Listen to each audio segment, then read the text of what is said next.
नमस्कार, शर्मा हूं। IBN 7 के सभी दर्शकों का स्वागत है। एजेंडा में आज बात असुरक्षित दिल्ली की। जापान में आए भूकंप और सुनामी के बाद राजधानी दिल्ली के भी होश फाख्ता हैं। दिल्ली हाई रिस्क जोन में आती है और दुनिया की तीसरी राजधानी है जो भूकंप के साए में सांस ले रही है। और मगर इतने खतरे के बाद भी एहतियात के नाम पर राजधानी में शायद ही कुछ हो रहा हो। दिल्ली की ज्यादातर इमारतें भूकंप के झटके झेलने को तैयार नजर नहीं आती।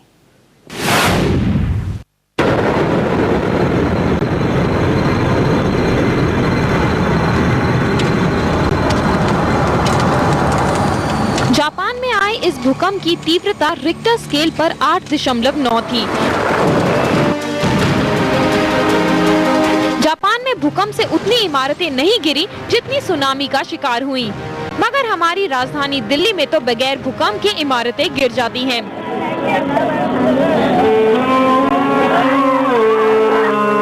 दिल्ली के ललिता पार्क में हुए इस हादसे में एक इमारत ताश के पत्तों की तरह ढह गई। वजह भूकंप नहीं, इमारत की कमजोर नींव और बनावट थी। जाहिर है ये निर्माण नियमों को ताक पर रखकर किया गया था। अब जरा कल्पना कीजिए भूकंप की, जिसके झटके अक्सर दिल्ली को हिलाते रहते हैं। अगर कभी रिक्टर स्केल पर 7 की तीव्रता का भूकंप आया तो दिल्ली की तमाम बड़ी बड़ी इमारतें पलक झपकते जमींदोज हो सकती हैं। लोग अपने फ्लैट खुद बना लेते हैं विदाउट एनी अप्रूवल। वहाँ पर तो लोग अपने कैसा खर्च कर सकते हैं, कहाँ पैसे बचा सकते हैं, वो सारे इस तरह के काम करते हैं। वो बहुत वल्नरेबल है, वहाँ पर बहुत ही दिक्कत आ सकती है। आज नहीं तो कल दिल्ली में 6 से 7 तीव्रता वाला भूकंप आना ही है। इसकी वजह है दिल्ली का भूकंप के लिहाज से खतरनाक सीस्मिक जोन 4 में होना। हिमालय की तराई के करीब होना भी इसके लिए खतरनाक है। इस खतरे के लिहाज से अगर देखें तो काठमांडू और इस्तांबुल के बाद दिल्ली तीसरे नंबर पर है। इस खतरे को देखते हुए दिल्ली को 9 जोन्स में बांटा गया है।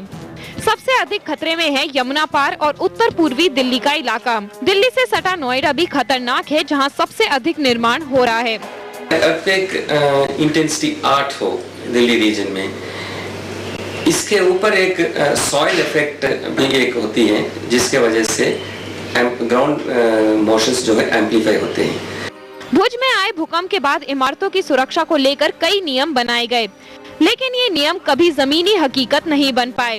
राजधानी दिल्ली की ज्यादातर इमारतें भूकंप प्रतिरोधी नहीं हैं।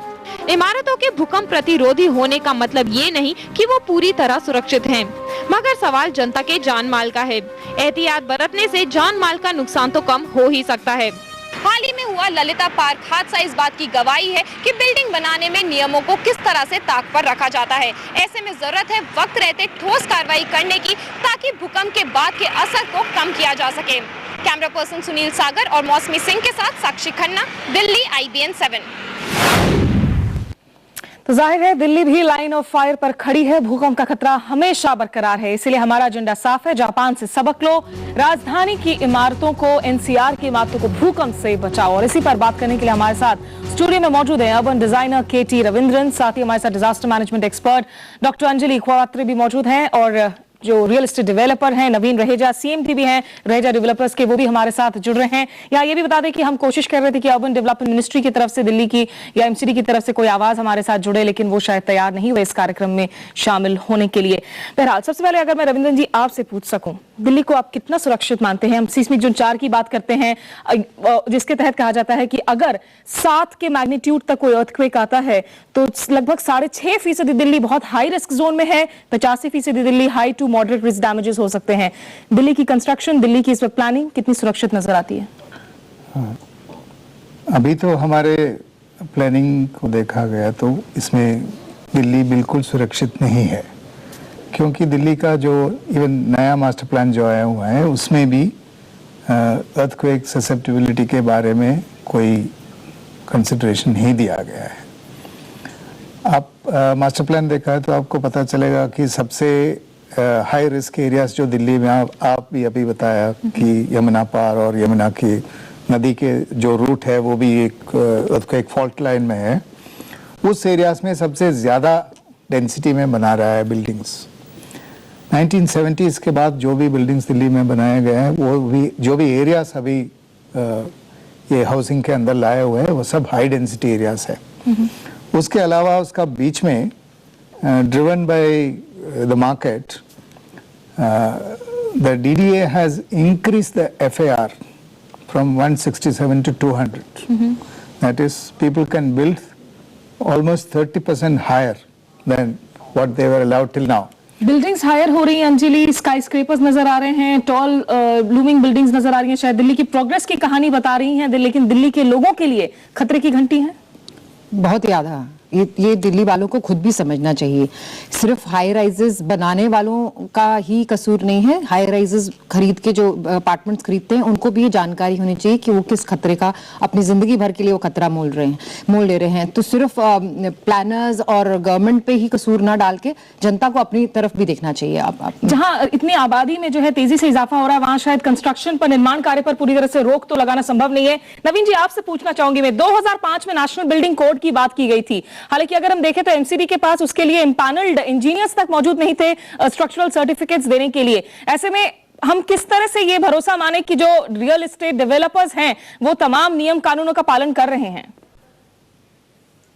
देखिए, ये स्टैट्यूटरी रिक्वायरमेंट हो चुका है कि कोई भी प्लान सैंक्शन करवाने से पहले आपको स्ट्रक्चरल स्टेबिलिटी सर्टिफिकेट लेना पड़ता है। और ये भुज के बाद ये सारी आवाज उठी थी और पिछले 2-3 साल से जो है ये, जहां तक मैं जानता हूं, जहां तक हम बिल्डिंग्स बना रहे हैं, वो उन सब में ये एक प्री रिक्वायरमेंट है और उस प्री रिक्वायरमेंट के बेस के ऊपर ही आप बिल्डिंग बनाने की परमिशन मिलती है। प्री रिक्वायरमेंट है, कोड्स हैं, लेकिन कोड्स को लागू करने में जो सबसे ज्यादा दिक्कत आती है, और यहाँ पर हमें पता है कि भारत जैसे देश में, दिल्ली जैसे शहर में काफी ऐसे रास्ते हैं जहां इन कोड्स को तोड़ा जा सकता है। देखिए, बाकी तो मोरालिटी पे है, कानून आप बनाएं, लेकिन डेवलपर्स की मोरालिटी के ऊपर बहुत कुछ डिपेंड करता है। अगर डेवलपर उसको स्ट्रिक्टली एनफोर्स करे और अपने क्वालिटी कंट्रोल के सारे पैरामीटर्स को वो रेगुलर सुपरविजन में रखे कि कोई भी आदमी नीचे डाउन द लाइन, कोई इंजीनियर्स जो है या जो एग्जीक्यूट कर रहे कॉन्ट्रैक्टर्स हैं, क्या वो उतना क्वालिटी कॉन्शियसली और डेली मॉनिटरिंग करके कंस्ट्रक्शन कर रहे हैं या नहीं कर रहे हैं। रविंद्र जी, क्या मोरालिटी के सवाल पर यहाँ पर कॉन्फिडेंस बनता है? हम मोरालिटी को आधार करके हम विश्वास कर सकते हैं? बिल्कुल नहीं, विश्वास बिल्कुल नहीं कर सकते। आपको लगता है कि जो डेवलपर्स आज के दिन में रियल एस्टेट का बिजनेस इतना फल फूल रहा है, आपको लग रहा है कि डेवलपर्स वो बातें मानते होंगे? उसमें एक चीज मैं क्लियरली एक्सप्लेन करना चाहता हूँ। एक तो है जो नेशनल बिल्डिंग कोड है, जिसमें लिखा गया है कि कितने कितने सरिया डालना चाहिए, कितने मजबूत होना चाहिए, वगैरह वगैरह, उसमें लिखा हुआ है। वो है जो हम बिल्डिंग कोड बोलते हैं। लेकिन उसके अलावा there are many urban design principles which are not applied in Delhi। जो सबसे ससेप्टेबल एरियाज में हमने हाई डेंसिटी हाउसिंग बना रहा है, उसमें हाइट भी अलाउ कर रहा है, उसमें जितना भी आप कोड, बिल्डिंग कंस्ट्रक्शन कोड के अनुसार जा रहे हैं, उसमें कोई फायदा नहीं है, क्योंकि ग्राउंड इटसेल्फ इज ससेप्टेबल। तो उस एरिया में हम high density housing, high rise housing नहीं देना चाहिए। जिस एरियाज में हम नहीं देना चाहिए, उसी एरिया में हम लोग हाई राइज डेवलपमेंट कर रहे हैं। जमुना पार है या द्वारका एरिया है, जो मार्शी लैंड टाइप है, था पहले एक जमाने में, अभी भी जहाँ नींव कमजोर है, हाँ, जहाँ जमीन कमजोर है, जिधर जितना भी फाउंडेशन में आप जितना भी ताकत लगा दो, फिर भी वो अनरिलायबल है। नवीन जी, आपको लगता है कि आज जबकि ये बिजनेस इतना अल्योरिंग है, इसमें इतने प्रोस्पेक्ट्स हैं, जो डेवलपर्स आ रहे हैं मार्केट में, वो सही में इस तरह के टेम्पटेशंस को जो है पूरी तरह से बैकसीट पर रह पाएंगे और मोरालिटी की बात को ध्यान में रखते हुए जो है बिल्डिंग्स का निर्माण कार्य कर रहे हैं? मैं यहाँ ये बात जरूर कहूंगा कि एक पीरियोडिकल, जब भी हाई राइज बिल्डिंग्स बन रही होती हैं तो उनकी डिजाइन की प्रूफ वेटिंग भी होनी चाहिए, और प्रूफ वेटिंग के अलावा जो है एक पीरियोडिकल क्वालिटी कंट्रोल चेक्स जो हैं वो भी करने चाहिए। उससे कम से कम एक अकाउंटेबिलिटी बन के रहेगी। सिस्टम को ही डेवलप करके आप चला सकते हैं। मोरालिटी इंडिविजुअल डेवलपर्स पे तो डिपेंड कर सकती है, लेकिन आप बोले कि सारे के सारे इंडिया में लोग जो हैं, जितने डेवलपर हैं, बिल्डर हैं, वो कहीं भी सेविंग करने की प्लान नहीं बनाएंगे और वो एग्जैक्टली एज पर ड्राइंग्स और डे टू डे बेसिस के ऊपर चेकिंग करेंगे। इस सारी चीज को सिर्फ उनके ऊपर छोड़ देने से काम नहीं हो सकता। निश्चित रूप से फेयर है। नवीन जी, यहाँ मैं ये भी जानना चाहूंगी आपसे कि अब क्या आपको लगता है कि जिन स्ट्रक्चरल सर्टिफिकेट्स की हम बात कर रहे हैं, वो बायस को भी दिया जाना चाहिए, बायस को भी हक से उसे मांगना चाहिए? जैसे कि आप लोग हमेशा पब्लिसाइज करते हैं कि हम गोल्फ कोर्स दे रहे हैं, स्विमिंग क्लब्स दे रहे हैं, उसकी जगह आप सेफ्टी मेजर्स को आखिर क्यों नहीं पब्लिसाइज कर सकते हैं? कोई हार्म नहीं है इसमें। अगर आपका आइडिया बहुत अच्छा है, मेरे ख्याल से नेक्स्ट में हम भी लेके चलेंगे इसको। और हम तो ऑलरेडी जो है, मैं एक बात बता देता हूँ, हालांकि मैक्सिमम जो दिल्ली है वो सिस्मिक जोन 4 में आता है, और ऑलरेडी जो है जो जितनी बिल्डिंग्स आगे अप्रूव हो रही हैं और जो कंस्ट्रक्ट हो रही हैं वो 5 के हिसाब से हो रही हैं, और एक्स्ट्रा जो है प्रिकॉशंस उसमें ली जा रही हैं। तो मुझे ऐसा दिखाई नहीं देता कि अगर एग्जीक्यूशन अगर कंट्रोल जो है अकॉर्डिंग टू ड्राइंग्स अगर हो तो इसमें कोई ज्यादा कोई पैनिक होने की या कोई बहुत ज्यादा कंसर्न कॉज करने की जरूरत नहीं है। बट आई विल डेफिनेटली से इंडिया में एग्जीक्यूट करने वाले जो लोग हैं वो वही पुराने लोग हैं जी। कानून को जो है लागू करने की जरूरत है। अंजलि, यहाँ मैं आपसे जो सवाल इनसे नवीन जी से पूछ रही थी मैं, कि यहाँ एज सोसाइटी भी हमें यहाँ ज्यादा जागरूक होने की जरूरत है कि अगर हम कोई घर खरीदने जा रहे हैं, हम सिर्फ उसके स्पेस के बारे में, उसके लोकेशन के बारे में ना देखें, हम बाकायदा बिल्डर को कहें कि आप हमें एक स्ट्रक्चरल सर्टिफिकेट दीजिए, ये बताइए कि क्वेक रेजिस्टेंट मकान बनाया है आपने। अब बिल्कुल ठीक फरमा रही हैं, क्योंकि विद इन 50 ईयर्स दिल्ली में अर्थक्वेक आएगा ही। तो अगर हम अपनी लाइफ टाइम की इन्वेस्टमेंट लगा रहे हैं, सिर्फ 3% और एक्स्ट्रा खर्चा करने से वो बिल्डिंग अर्थक्वेक प्रूफ हो सकती है, तो हम क्यों ना लगाए? It is worthy of investment. और ये जानकारी हमारी जनता को नहीं है। वो फिटिंग एक्स्ट्रा मांगती है बिल्डर से, टॉयलेट एक्स्ट्रा मांगती है, मगर ये नहीं मांगती कि हमारी जान और माल की रक्षा है उस बिल्डिंग में कि नहीं। तो सबसे पहली चीज तो जनता को ही जागरूक करना है, क्योंकि ये वो गोल्फ कोर्स मांगती है मगर बिल्डिंग की सुरक्षा नहीं मांगती। ये आप ही खुद बोल रहे हैं। रंजन जी, यहाँ अर्थक्वेक प्रूफ मकान तो आप नहीं बना सकते हैं, अर्थक्वेक रेजिस्टेंट मकान जो है आप जरूर बना सकते हैं।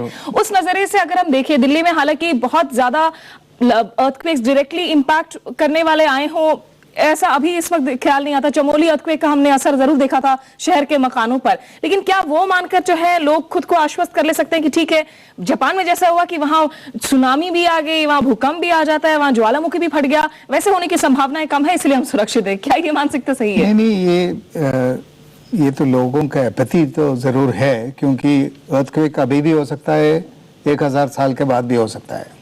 इसका कोई प्रेडिक्शन नहीं, सही प्रेडिक्शन नहीं बना पाते हैं।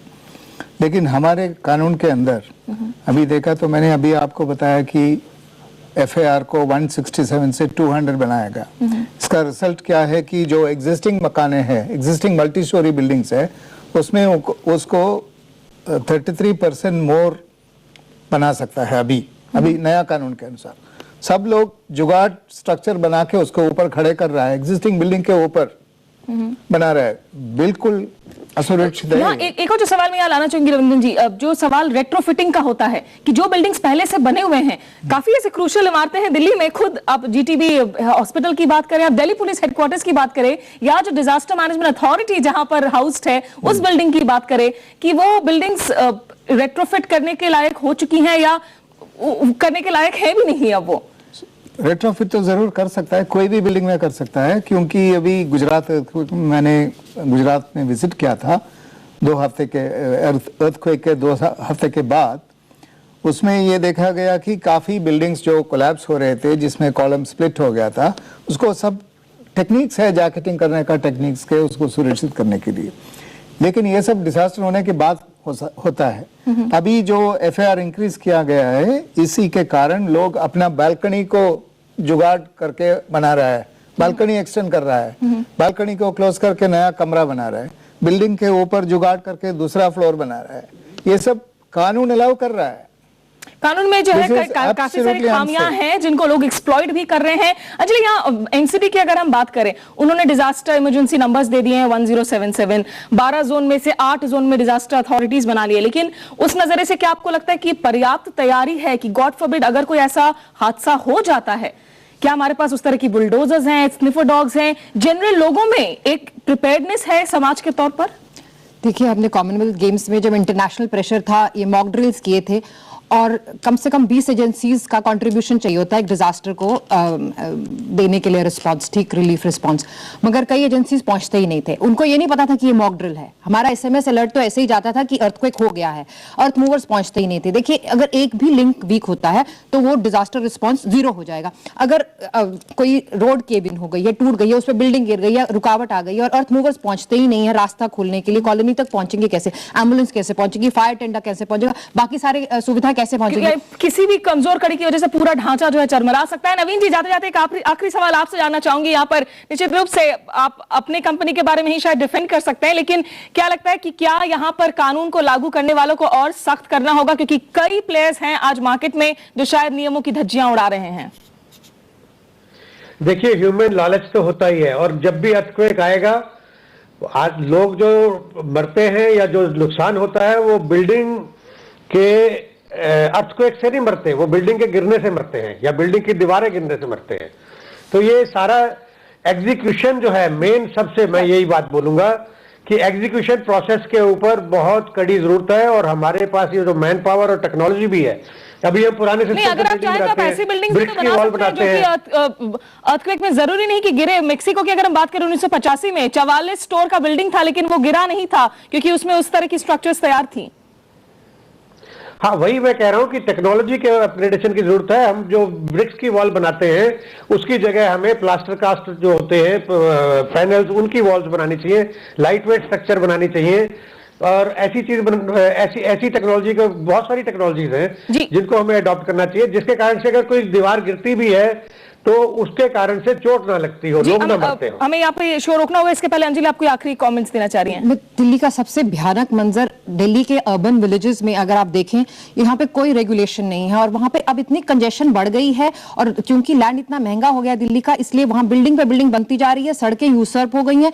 वहां पे तो अगर फायर भी लग जाए, आम भी, और अर्थक्वेक के बाद तो अक्सर फायर लगती है, तो वहां पे कोई फायर टेंडर नहीं पहुंच पाएगा। अगर राजधानी के दरवाजे आपने दूसरों के लिए भी खोले हैं, यहाँ पे आबादी जो है निश्चित रूप से तेजी से बढ़ रहा है, लेकिन जो एनसीडी के ऑफिशियल्स हैं या फिर जो अर्बन डेवलपमेंट मिनिस्ट्री के ऑफिशियल्स हैं जो हमारे साथ इस कार्यक्रम में नहीं जुड़े, हम उम्मीद करेंगे कि ये तमाम बातें जो हमारे गेस्ट ने कही हैं वो उनके कानों तक जरूर पहुंचे। बहुत बहुत शुक्रिया आप दोनों का हमारे साथ जुड़ने के लिए। साथ ही नवीन रैजा जी, आप भी हमारे साथ जुड़े इस चर्चा में, और आपने कहा भी कि सेफ्टी की एक्स्ट्रा मेजर्स जो है वो आप अपने अगले प्रोजेक्ट्स में जरूर जोड़ेंगे। तो मेरा हम रुकेंगे यहाँ छोटे से ब्रेक के लिए, लेकिन ब्रेक के बाद हम शामिल करेंगे आपके पॉइंट्स को, आपके थॉट्स को इस कार्यक्रम में।